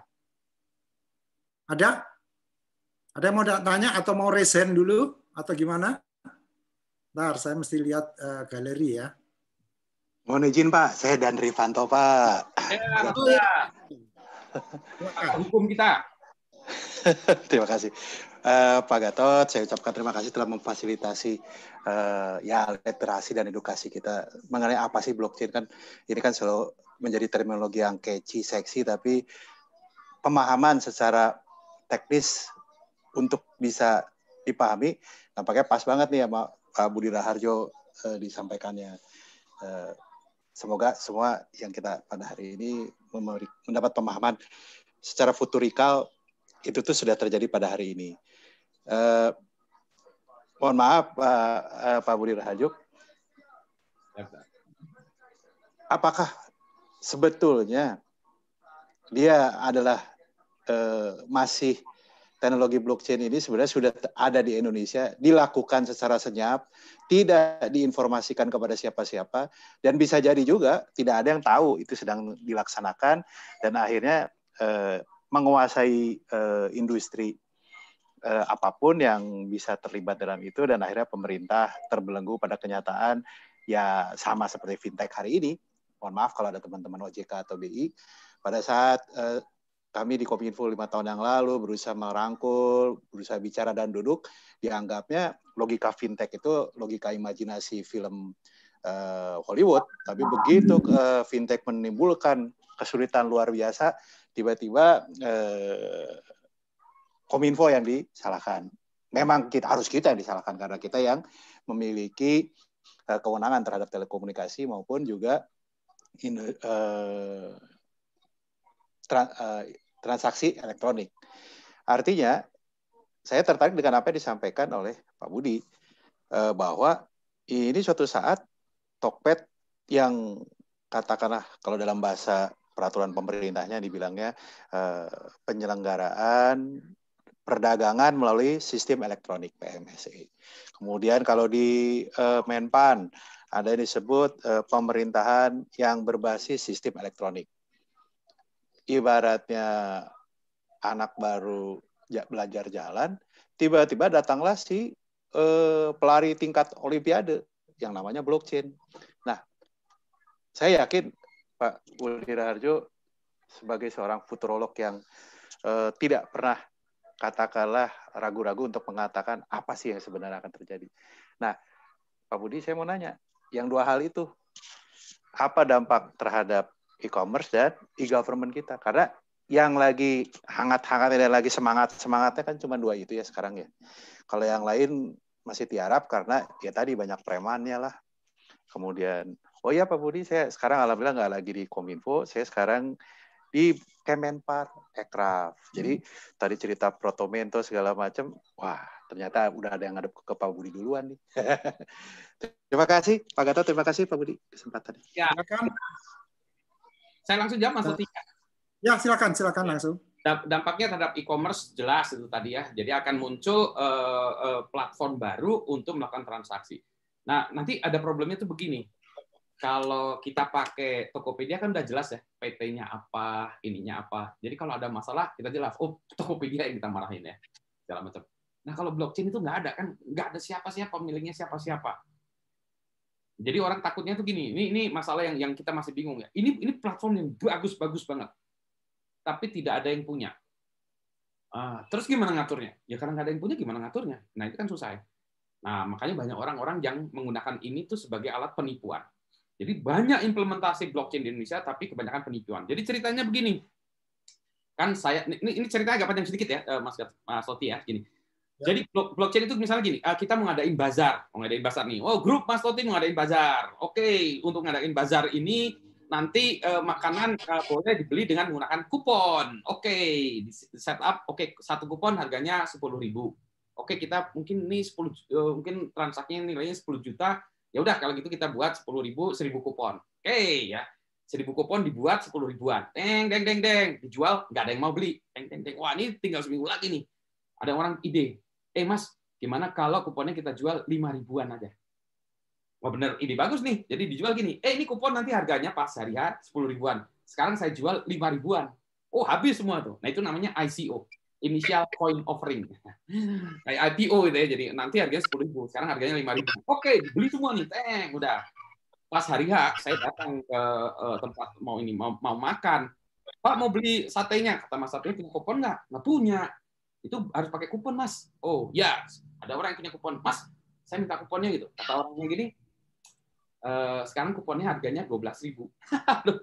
Saya lapar. Terpaksa saya beli itu kan ya. 12.000 tadi kan ya. Yang dia tadinya belinya 5.000, harganya 10.000, saya beli 12.000. Oke, dapat 12.000. Saya mau beli, Mas Toti datang, deng. Waduh, nggak ada gini, nggak ada kupon. Wah, gimana? Saya bilang Mas Toti, Mas, saya ada kuponnya Mas, 15.000 Mas. Mas Toti beli dari saya 15.000. Saya make money lah, lumayan gitu ya, begitu. Akhirnya orang-orang tuh jual beli kupon. Deng. Wah, naik harganya 15.000, 25.000, semua orang beli kupon. Yang jualan nggak ada yang beli. Nah, dapat dibayangkan keesokan harinya setelah selesai harganya, kuponnya harganya berapa? Eventnya udah habis, kuponnya harganya 0. Nah, itulah yang terjadi. Jadi banyak orang yang punya ide cryptocurrency. Ini harganya nanti $1, saya harganya $5 itu. Kumpulin dapat 5 miliar. Habis itu dia ngilang. Karena dia nggak punya izin dari OJK segala macam. Itu udah kejadian banyak. Jadi penipuan, jadi teman-teman kalau ada yang bilang cryptocurrency, ICO segala macam, kemungkinan besar penipuan sekarang ini. Jadi gitu aja. Nah, kalau ada penipuan-penipuan ini, ya kalau sekarang mungkin penipuannya mungkin masih skalanya dalam tanda petik kecil ya, 3 miliar, 5 miliar.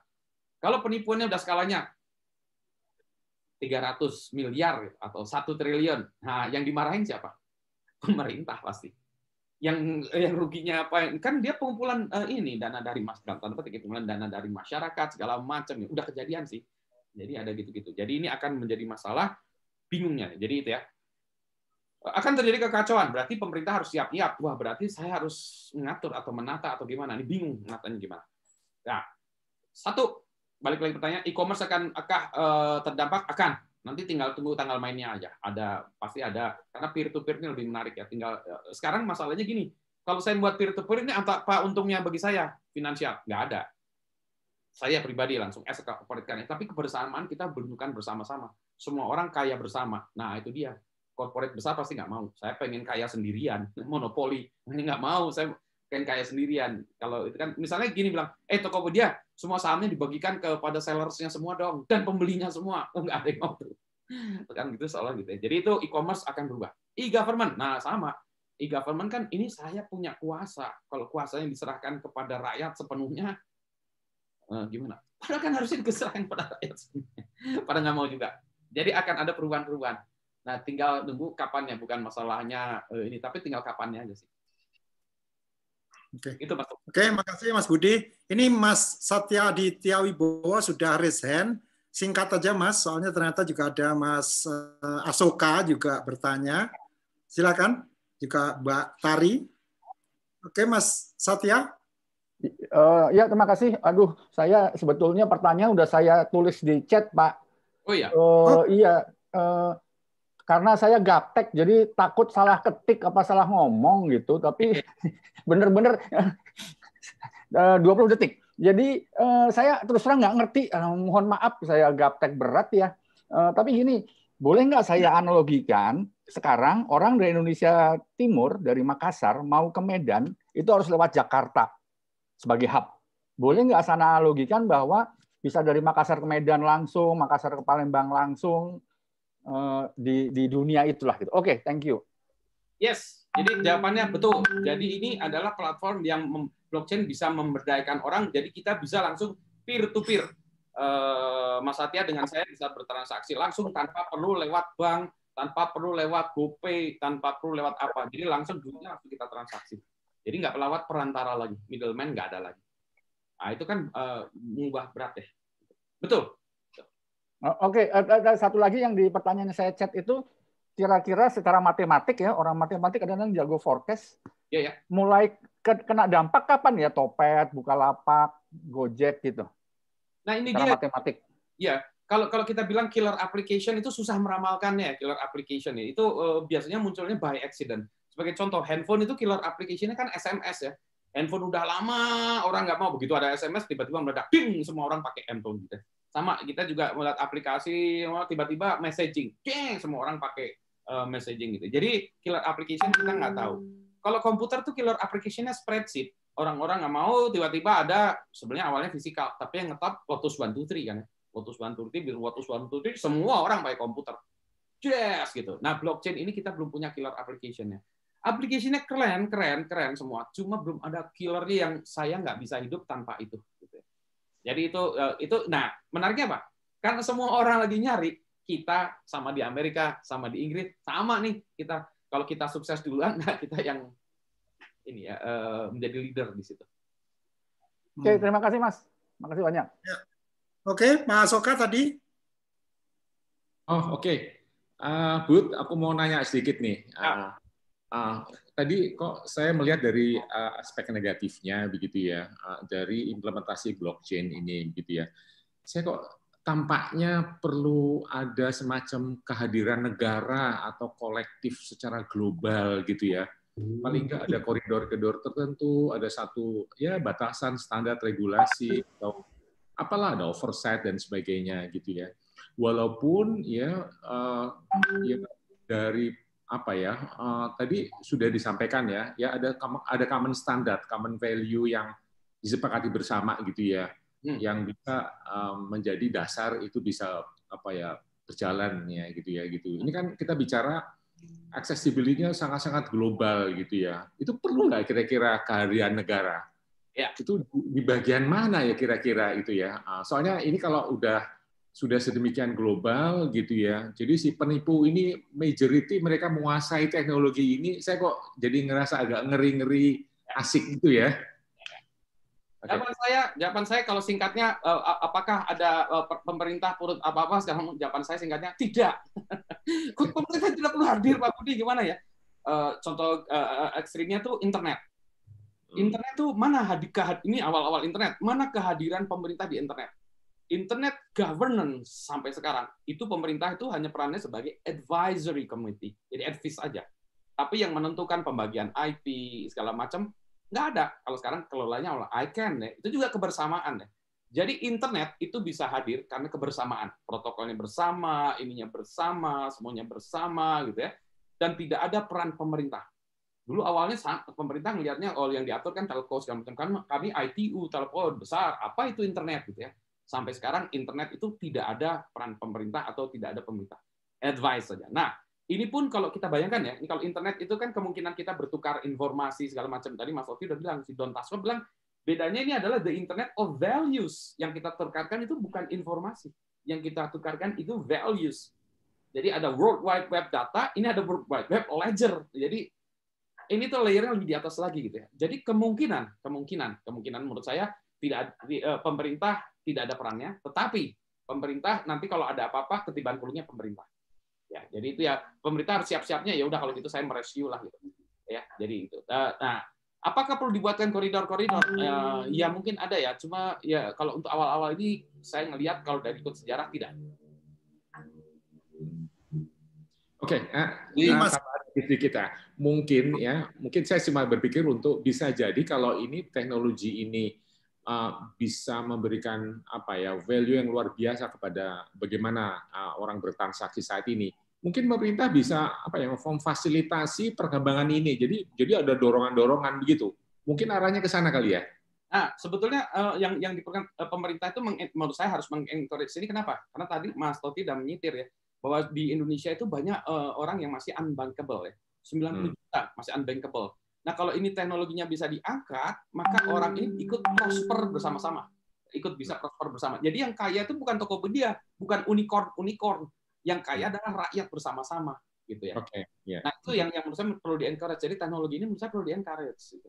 Bahwa dia akan menimbulkan kekacauan itu nantilah ya. We cross the bridge when it comes, gitu ya. Jadi jangan terlalu mikir, wah nanti kalau nggak usah kalau.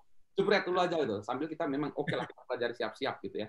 Tapi manfaatnya menurut saya lebih banyak daripada mudorotnya gitu. Jadi ini memberdayakan masyarakat Indonesia. Menurut saya ini karena kita jumlah orang di internetnya lebih besar. Indonesia itu termasuk yang gede loh jumlah pengguna internetnya. Singapura itu cuma 5 juta, kecil. Kayak blockchain ini nggak ngaruh di Singapura, nggak ngaruh. Mereka nggak peduli juga nggak apa-apa. 5 juta itu cuma satu kecamatan di sini kali kita. Kita 90 juta aja yang belum. Yang udah apa? Jadi kita 150 juta, marketnya luar biasa gede. Values yang dipertukarkan yang besar. Nah, kalau bisa wealth-nya didistribusikan di situ gitu. Usulan kita gitu. Jadi ya nggak usah unicorn lagi lah. Gimana mendistribusikan ini kepada masyarakat gitu. Yang tadi nggak punya rekening di bank. Kenapa nggak punya rekening di bank? Pak, kalau saldo saya di bawah 50.000, Pak, habis Pak kena biaya administrasi Pak gitu ya. Kalau ini nggak ada biaya administrasi, nggak ada sama sekali gitu. Luar biasa kan? Ya. Oke.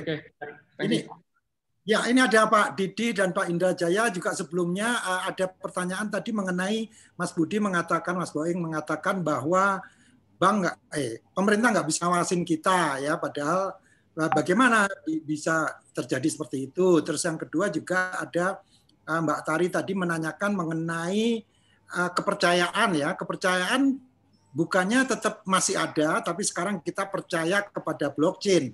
Bukan kita nggak percaya kepada intermediary, tapi kepada blockchain gitu. Mohon mungkin ditanggapi dulu sebelum nanti mungkin Mas Didi sama Mas Indraya. Sementara waktunya juga udah 11.24 ini. Silakan Pak Mas Boeing. Ya, Mbak Tari dulu ya. Mbak kita sekarang percaya ke blockchain. Kayaknya benar juga ya. In blockchain we trust. Gitu ya. Lucu juga ya. Kalau tadi memang betul ke bank kita percaya ke bank. Kenapa saya pakai bank ini? Ya saya percayanya bank ini. Kenapa kita pakai GoPay? Ya saya percaya kepada GoPay. Ya memang betul gitu. Jadi ini kita percayakan kepada teknologi di belakangnya. Jadi teknologi atau code, we trust on our code. Kodenya itu yang ditanamkan bersama-sama. Nah, menariknya lagi, blockchain ini terbuka, itu algoritma kayak tadi itu aja gitu ya. Bitcoin juga sistem ininya juga terbuka, jadi semua orang bisa review, nggak ada pengki-pengkinya atau apa yang orang jahatnya segala macam, nggak ada, itu terbuka. Jadi kita desain bersama-sama. Jadi openness gitu ya. Jadi kalau kita percaya kepada keterbukaan, ya. Jadi bukan blockchain-nya aja ya, tapi secara blockchain, secara teknologi oke. Karena nanti di blockchain-nya juga ada lagi teknologi-teknologi lain. Tadi Mas Poti udah cerita tentang PKI-nya, segala macam itu ada juga teknologi-teknologi itu, yang mana dari segi kacamata security, bidang keahlian saya itu trust-nya ada. Jadi secara matematically susah ya. Nanti suatu saat kita akan masalah kalau ada quantum computing-nya. Tapi untuk sementara ini oke. Jadi setuju. Balik ke perintah tadi, saya udah jawab dari pertanyaannya Mas Soka itu tadi ya. Jadi gitulah ya. Jadi ya ini kita masih gamang ya, tapi menurut saya sudahlah, kita jalan dulu aja gitu ya, daripada kita belum apa-apa udah takut. Ini sesuatu hal yang membuat revolusi yang menurut saya lebih banyak manfaatnya ya, daripada berubah. Do it. Oke, mantap. Oke, Pak Didi dan Pak Didi dulu, mungkin singkat aja karena waktu. Terima kasih Mas Gatot, Pak Gatot. Saya mau tanya sama Pak Budi nih. Pak Budi, Mas Budi, kan tadi dikatakan bahwa blockchain ini melakukan transfer of bukan information ya, tapi value. Nah, pertanyaan saya, value-nya value apa? Karena kalau kita lihat hubungannya dengan tidak berhubungan dengan pemerintah, berarti tidak menggunakan satuan mata uang. Jadi value-nya value apa nih yang kita transfer? Dan apa nanti manfaatnya dari value itu yang bisa kita rasakan gitu? Mungkin itu aja, Mas Budi. Ya, blockchain itu ada macam-macam ya aplikasinya. Salah satu cryptocurrency itu duit memang. Tapi ada value lain. Misalnya kita voting, value of trust, our vote. Kan kita percaya pada value kita adalah bagaimana sistem ini bisa menjamin vote kita. Saya taruh di situ, saya udah capek-capek nih vote pada ini. Saya tidak ingin vote saya itu dimanipulasi segala macam. Nah, e-voting berbasis blockchain memungkinkan itu. Vote ya, value-nya dalam bentuk vote. Ada lagi value dalam bentuk hal-hal yang lain. Misalnya kita transaksinya itu bukan transaksi keuangan, tapi transaksi legal misalnya. Itu juga ada ya di situ ceritanya tadi sudah disitir sedikit. Lawyer ya, saya masukkan di situ value dari saya melakukan pekerjaan itu nanti saya mendapatkan apa? Mendapatkan itu belum tentu uang ya, mendapatkan reward segala macam bisa juga yang hal-hal yang lain. Rewardnya dalam bentuk yang lain. Tapi value-nya itu bisa kita jabarkan macam-macam tadi ya. Bisa trust itu juga value, macam-macam ya. Kepopuleran juga value. Yang mana tuh nanti misalnya at the end bisa dikonversikan jadi duit bisa ya, tapi di situnya di value-nya tuh apapun ya. Knowledge bisa macam-macam ya. Oke, jadi artinya kalau misalnya kita mau tadi prosperity bersama kan itu harus ada nilai uangnya kan. Jadi itu masih jauh ya. Kalau kita misalnya ingin freedom bersama ya, kita ingin demokrasi bersama kan bukan ada duit bukan ya. Nah, itu bisa juga di-achieve. Kita pengen ada demokrasi bersama. Pemerintah yang kita pilih dengan cara demokrasi yang benar-benar kita percaya bersama. Itu value menurut saya itu.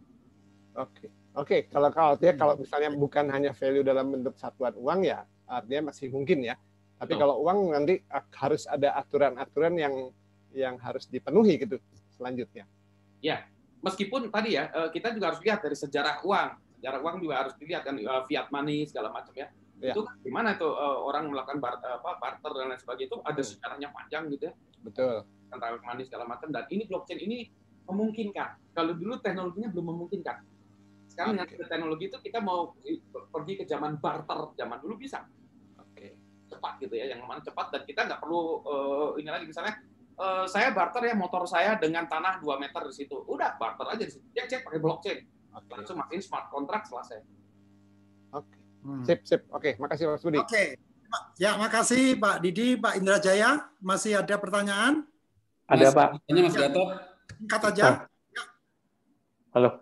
Ya, Pak Budi, saya mau nanya, ini terkait dengan yang tadi yang implementasinya itu gimana Pak? Apakah dalam blockchain itu kita, dalam bayangan saya, seperti pemahaman saya tentang email, yang dia tuh punya storage-nya, kita punya alamatnya, kan nggak mungkin kita ngecek email Gmail kita tuh ada di Yahoo gitu. Nah, bagaimana dengan yang blockchain yang katanya itu disebar gitu? Apa yang harus kita punyai gitu? Apa ada sesuatu yang harus disiapkan gitu terkait dengan blockchain seperti tadi yang barter tanah dengan motor gitu?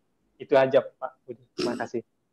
Jadi definisinya blockchain itu adalah distributed ledger atau distributed catatan ya, ledger catatan. Jadi kalau kita punya catatan yang ingin kita bagikan ke banyak orang, nah itu blockchain. Kita punya catatan, misalnya catatannya itu minutes of meeting, saya bagikan ke semua orang. Oke. Catatannya itu adalah transaksi keuangan, saya bagikan ke semua orang.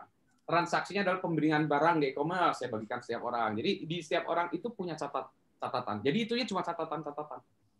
Nah, di catatannya itu apa? Catatan transaksi segala macam itu dilakukan off chain, itu di luar chainnya. Di sini tuh hanya mencatatkan aja ledgernya. Tadi misalnya pertukaran tanah, saya tukar tanah dengan motor gitu ya. Tanah dengan motornya kan ditukarnya di luar ya. Tapi di situ kontraknya atau ngomongannya, perjanjiannya itu dicatatkan di situ. Nah, perjanjian transaksi tadi itulah yang dicatatkan di ledger, yang mana ledgernya itu didistribusikan ke puluhan juta orang. Jadi kalau misalnya orang itu ngaku, enggak, saya kan nggak janji gitu. Pas ditagih, mana motornya? Ini kan tanah udah kamu pakai, gitu. Atau ini motornya, mana tanahnya, gitu ya. Nah, itu bisa dilihat, enggak, kamu kan janjinya gini. Dan itu ada di catatan jutaan orang. Jadi kalau kita mau ikut bagian dari itu, kita bisa ikut menjadi bagian dari node-nya, dari si blockchain itu, kita harus menyiapkan framework-nya tadi, ya. Kita bisa pakai Ethereum, ada segala macam. Kita bisa ikutan pasang software-nya itu, maka kita menjadi bagian dari blockchain. Jadi komputer kita menjadi bagian dari blockchain, yang mana kita menyediakan disk computing power untuk mengikuti catatan. Jadi catatannya orang itu dompleng di tempat kita gitu, seolah-olah kita didomplengin gitu. Oke, mungkin pertanyaan terakhir dari Mas Henrico sebelum kita akhiri. Soalnya nih, kalau bagi yang masih penasaran dengan Pak Budi, besok ada lagi sesinya kok. Ya, terima kasih Mas Gatot. Pak Budi, saya mau tanya aja, kan tadi Pak Budi bilang ada 3 pemain besar untuk operating platformnya blockchain. Jadi ada Hyperledger, ada Ethereum, sama satu lagi Quorum dari JP Morgan ya. Apakah itu nanti mereka akan end up seperti OS yang kita lihat sekarang seperti Android dan Mac OS, di mana masing-masing mereka juga nanti bisa membangun killer app sendiri dan ujung-ujungnya jadi dominasi dan monopoli lagi? Ya, jadi betul. Sekarang sebetulnya 2 platform ya. Tadi cuma Ethereum sama Hyperledger. Quorum itu masih kecil. Ada Quorum, ada Ripple. Di Indonesia juga ada. Di Indonesia yang baru muncul ini namanya Vexanium. Vexanium itu kayak gitu juga. Tapi buatan anak Indonesia. Rain ada tuh. Vexanium dia juga ada gitu. Jadi ini platform-platformnya untuk mengembangkan aplikasi ini. Nah, aplikasinya itu sekarang kayak tadi ya, Ethereum. Nah, Ethereum bagusnya kalau Android itu dimiliki oleh perusahaan buat Android. Ethereum itu dimiliki oleh orang-orang yang bergabung ke Ethereum. Jadi kalau saya nyambung ke komputer saya ke dalam tanda petik jaringan Ethereum itu, maka saya menjadi bagian dari Ethereum. Saya juga punya suara di Ethereum. Saya menjadi bagian. Jadi saya seolah menjadi pemilik saham di Ethereum. Jadi Ethereum itu nggak ada yang punya. Ya, Ethereum itu global, semua orang bisa pakai. Nah, kalau saya bilang, saya nggak mau ikut bagian yang global karena saya takut diintip orang-orang, maka saya bisa pakai Hyperledger. Hyperledger itu bisa kita deploy. Seolah-olah Ethereum yang gede di luar sana itu kita punya deploy di kantor kita sendiri. Itu bisa pakai Hyperledger. Jadi kita bisa buat sendiri gitu ya. Ethereum-like tapi Hyperledger itu bisa.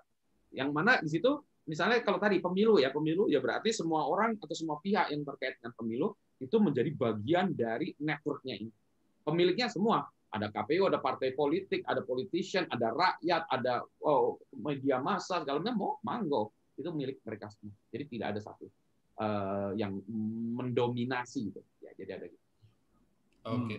Terima kasih Pak Budi. Itu sama seperti baik, teman-teman nih, terima kasih waktunya sudah habis karena kita sudah 2 jam loh ini Mas Budi, Mas Boeng. Jadi ini luar biasa. Biasanya kita cuma 1 jam ini sampai 2 jam. Jadi ini menarik sekali, tapi bagi teman-teman yang masih penasaran, bisa gitu Mas Boeng, Mas Budi Raharjo, ada sesi ya. Jadi silakan nanti ada ininya nggak? Black Arrows kalau nggak salah nanti Anda teman-teman. Saya lupa ya tadi ya, Black Arrows. Black Arrows. Saya sih sudah daftar loh Mas, jadi saya masih penasaran. Jadi saya mau ikut. Jadi sebelum saya tutup, saya sedikit summary aja. Jadi diskusi kita pertama, ini mengutip kata-katanya Mas Budi, bahwa ternyata blockchain ini memang benar. Luar biasa dan ini secara future kayaknya kita nggak boleh main-main karena memang mau nggak mau akan mempengaruhi kita. Yang kedua, kita sedang menunggu killer application-nya apa gitu ya. Jadi begitu killer application itu ada, bisa jadi ini terjadi di Indonesia gitu ya. Yang tadi yang blockchain, yang platform yang di Indonesia, bukan di Ethereum-nya malahan ya. Jadi ini luar biasa. Yang ketiga menurut saya yang paling relevan bagi saya terutama karena saya sudah lama jadi independen gitu ya. Ini saatnya kita yang individu-individu yang berbisnis secara entrepreneur benar-benar berdiri di kaki sendiri, ini untuk menunjukkan identitas diri gitu. Karena memang disinilah kita bisa di platformnya blockchain inilah kita bisa berkiprah, terlepas apakah kita sebagai developer atau bahkan kita sebagai pemain. Nah, itu kalau dari saya. Silakan Mas Budi Raharjo, Mas Boeing untuk memberikan istilahnya concluding statement gitu, Mas. Silakan, Mas. Baik, terima kasih. Secara teknologi blockchain itu keren amat gitu ya. Aplikasinya banyak di berbagai domain aplikasi. Tinggal sekarang kita cari application-nya. Tentu saja kita masih gagap, tapi jangan salah, semua orang juga gagap.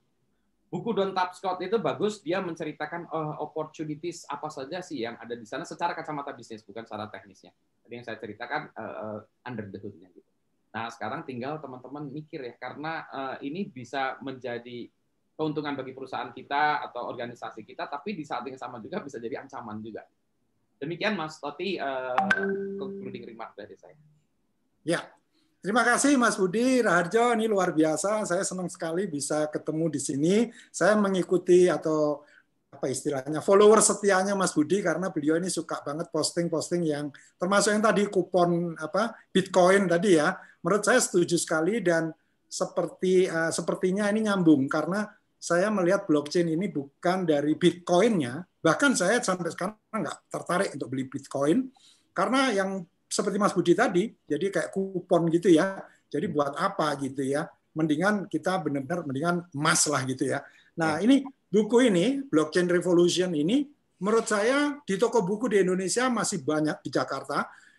Menurut saya Anda perlu punya sendiri deh, karena menurut saya benar yang kata Mas Budi tadi, ini bicara mengenai bisnisnya, bukan mengenai teknisnya, mengenai hash segala macam. Walaupun disinggung, tapi menurut saya Don't Touch Code ini bagus sekali dan sangat pro terhadap bagaimana setiap individu ini bisa berhasil gitu. Jadi fokusnya dia bukan pada corporation, justru kepada orang-orang yang individu-individu kita masing-masing dan kita ini nanti baik kita sebagai musisi, penulis pengarang artikel itu bisa mendapatkan reward yang sesuai yang kita inginkan karena benar-benar identitas kita nanti dengan blockchain ini akan terbantukan. Demikian teman-teman, terima kasih atas partisipasinya. Jangan lupa besok ikut acaranya Mas Budi Raharjo di Black Arrows. Kemudian silakan di browsing aja atau nanti saya bisa yang tertarik bisa WA saya kasih linknya. Tapi intinya adalah kita perlu belajar atau menyiapkan diri dengan blockchain. Demikian, kalau ada salah pasti dari saya dan mohon maaf itu kalau ada yang benar berarti itu dari Allah ya. Sampai jumpa di edisi selanjutnya. Wassalamualaikum warahmatullahi wabarakatuh. Waalaikumsalam. Waalaikumsalam warahmatullahi wabarakatuh. Terima kasih Mas Gatot, Mas Budi. Waalaikumsalam warahmatullahi wabarakatuh. Terima kasih.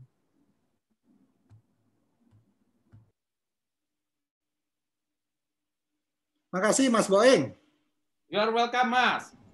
Mantap sekali. Mas Budi, terima kasih banyak. Penjelasannya kalau dosen itu beda ya. Dan saya senang, ternyata banyak mahasiswa yang sudah melakukan ini ya blockchain. Masya Allah. Inilah pentingnya saya bergaul sama dosen itu gitu ya. Hebat. Terima kasih Mas Gatot.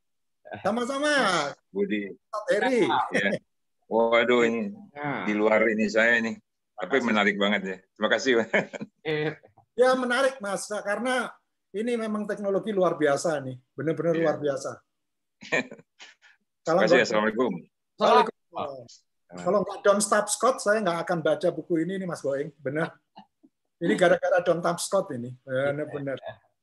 Jadi saya ditemukan Mas Boeing kembali dengan Don't Touch Code nih. Si Mark Andreessen itu dia sebenarnya orang yang penting juga. Dia yang membuat browser Mosaic dulu, zamannya World Wide Web. Dia tuh mahasiswa kerja praktek waktu itu. Jadi World Wide Web dulu kan saya dulu awal-awal ikut World Wide Web segala macam itu kita nggak punya browser. Browsernya hanya di komputer Mac segala macam. Nah Mark Andreessen itu salah satu dari tiga orang atau berapa orang yang kerja praktek disuruh web browser. Ya web browser. Nah, kemudian dia habis buat web browser, akhirnya dia pulang lagi ke kampusnya segala macam-macam. Beberapa tahun kemudian buat Netscape. Oh, jadi memang luar biasa ya. Mark Andreessen tuh masuk orang yang luar biasa. Jadi dia bisa melihat bahwa ini ada future-nya. Siap Mas, saya harus ini dulu siap-siap nanti 1 jam lagi ada meeting lagi. Siap. Luar biasa. Baik, terima kasih Mas Budi, Mas Baik. Assalamualaikum. Assalamualaikum warahmatullahi wabarakatuh.